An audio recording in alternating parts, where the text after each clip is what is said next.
my first white coat ceremony as far as being in charge. I've always been the people that have been wearing the white coat, putting on pins and this and that. But this is my first go around of being in charge of it.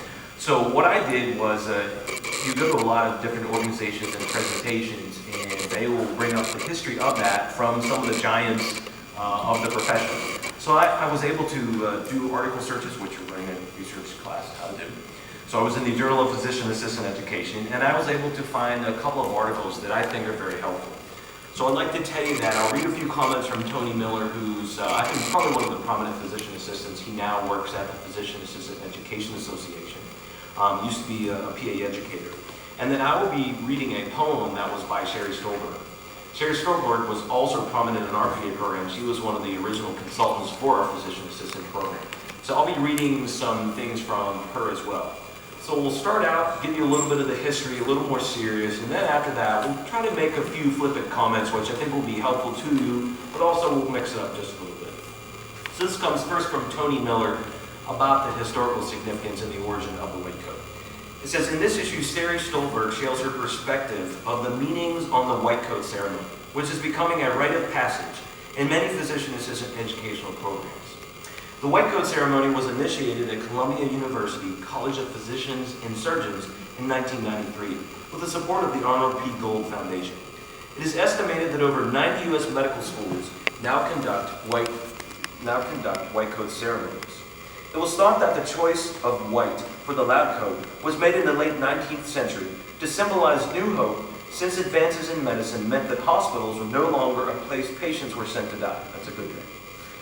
The color of white symbolizes purity, goodness, and cleanliness for purging of infection. While some have argued that the white coat is a symbolic barrier between patient and provider, at least one author has referred to the white coat as the cloak of compassion. So now I would like to read you the poem, and this is again from the Journal of Physician Assistant Education Association that Sherry Stolberg made up herself. And this is entitled, To My Patient. It says, you see me in my white coat, this symbol of authority and knowledge. You may not notice that it's a short white coat. You may not know that it is short because I am a student. When I graduate, I'll wear a long white coat or no coat at all. At first it was starched and crisp and blindly white. Now I am a Sherpa. The short white coats carry things for the long white coats. My pockets bulge with note cards, a reflex hammer, a tuning fork, an oto-ophthalmoscope, a tourniquet, and some spare change in case I ever get a chance to eat. I carry this beeper that I love and I hate because they can always find me. I wear a safety pin in my lapel to do the sensory exam. Is this sharp or dull? Sometimes I use it to poke myself to stay awake in conferences. I have learned to wear my stethoscope around my neck. In my pocket, the earpieces would stick out, and caps on door handles, yanking me to a stop in full flight, like a bird caught in a snare.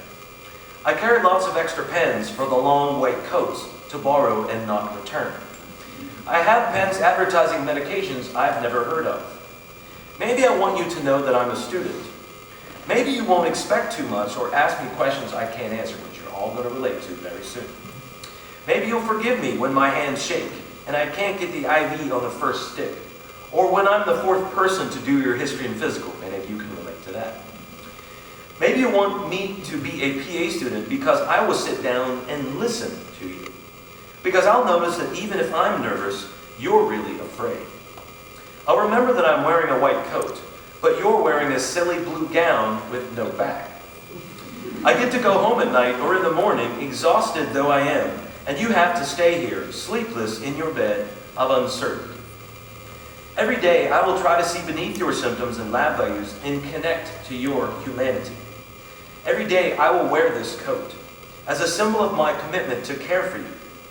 And when I see you smile, when I can put a name to what's bothering you, when I can ease your pain, when you feel less alone, then this coat will become a symbol of my humanity. And that's by Sherry Stolberg. The next thing I would like to read some excerpts from. This was also an article from Suzanne Ogilvie Oakes. She's from the Ann Ariandel Community College PA program, which is in Arnold, Maryland. And this is from 2002. And this is entitled, A Pocket Full of Advice. First year PA students' white coat ceremony. So we've given you some of the historical significance and some of the words of wisdom and some seriousness to that. Now let's get a little more lighthearted, although there are some serious moments into this. So I'm going to be paraphrasing some of these. I'm not reading the entire article. I'm sure that you'll be able to adapt to that. Here are some of the items that will fill your pockets. Number 1, reflex hammer. Key for the neuro exam.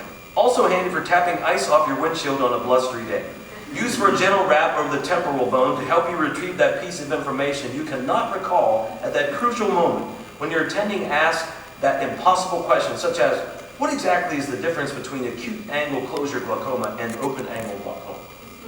Number 2, measuring tape. You will measure lacerations, dermatological lesions, pregnant abdomens, a swollen thigh to compare with the contralateral side, plus it comes in handy to check the size of that refrigerator on sale at Sears to see if it is the right fit. As if you could afford a new refrigerator at this time in your career anyway. Next is mirror. By the way, I do not necessarily subscribe to all of these bits of wisdom. Number 3, mirror. Find a pocket mirror. Kids love a mirror. When you sew up a chin laceration, let them see your handiwork before you bandage it. The mirror will facilitate instructive patient involvement during a pelvic exam. That's the one that I don't necessarily subscribe to. The pocket mirror assists you also after you scarf down that lunch salad for a quick assessment of the spinach in your teeth syndrome before you see your next patient. Next is scissors. Purchase the kind with the blunt end, so when you remove a dressing, you do not cut off the finger along with the dressing. Often hospital packages simply will not open, like the flat tubes of Surgilu. Do not use your teeth ever. Get out those scissors. Next is your peripheral brain. Pearl Book, your alter ego. You cannot possibly keep all you know in your head. You need to write it down and keep it handy in a pocket-sized book. A leather-bound book with replaceable pages. Keep refining it as you go. Photocopy it. When it is good enough, publish it. In addition, carry a few quick references donated by the indomitable and persistent drug representatives, such as the handheld Snellen or bedside eye exams, a list of normal blood values, HPI questions in Spanish, as well as the OB wheel. And I would add, this has now become your smartphone. Next is a couple of quarters to call home. To pay the bridge toll. Hey, this could be dinner or winning lottery ticket. Next is a calendar. You will hand it to your female patients so they can determine their LMPs. And then when you can figure out their EDCs. If you did not know what these acronyms stand for, go look them up. Also store your wedding anniversary and important birthdays. Your marriages and relationships over the next 2 years will have to endure unbearable neglect. Do not forget birthdays and anniversaries. Some of these special people are financing your education. Not to mention supporting you emotionally, send them flowers. Next is breath mints. If you notice that patients are leaning away from you, consider PA halitosis. It happens to all of us after long nights of potato chip and chocolate bar dinners. I suggest a breath mint inserted orally prior to seeing your next patient. Studies have shown this actually promotes a better diagnosis. Next is tongue blades. You search for tongue blades in the examining room and there are none. You think, well, I could go to another room and find one, or I could use this cervical swab that is right here in this room. Every woman recognizes a pap smear swab, and rest assured, they will gag. Keep a few tongue blades in your pocket. In addition, they come in handy at dinner, when you have managed to pack a nice casserole but cannot locate a utensil anywhere on your unit with which to eat it. Tongue blades do not work that great, but will get food to your mouth. Next is a pen light. To check pupils and throats, and for a better look at that elusive skin lesion in the groin. It also comes in handy when the car battery dies and you need to dial out for a tow.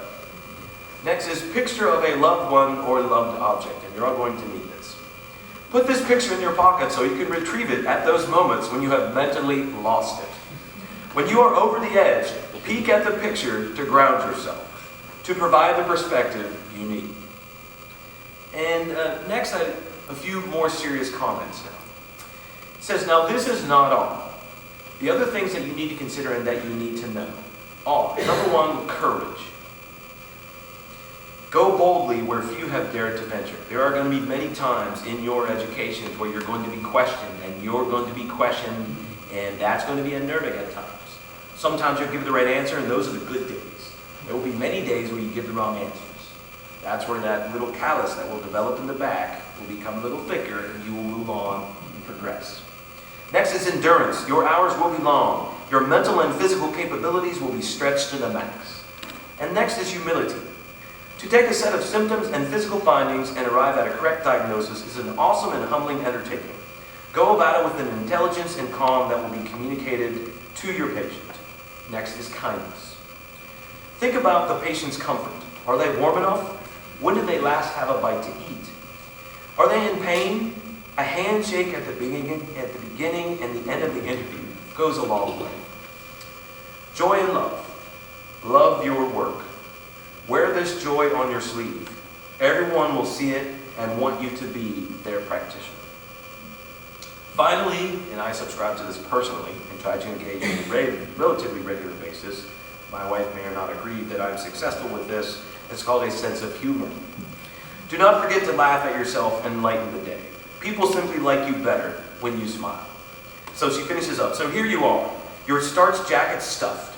I know you're eager to get started. You're 5 pounds heavier, and you even look smarter. Good luck, my friends. So I wanted to provide you with some of the more serious historical things about that, as well as some tidbits of wisdom, as well as keep it a little lighthearted. And so with that, I'd like to continue on with our ceremony.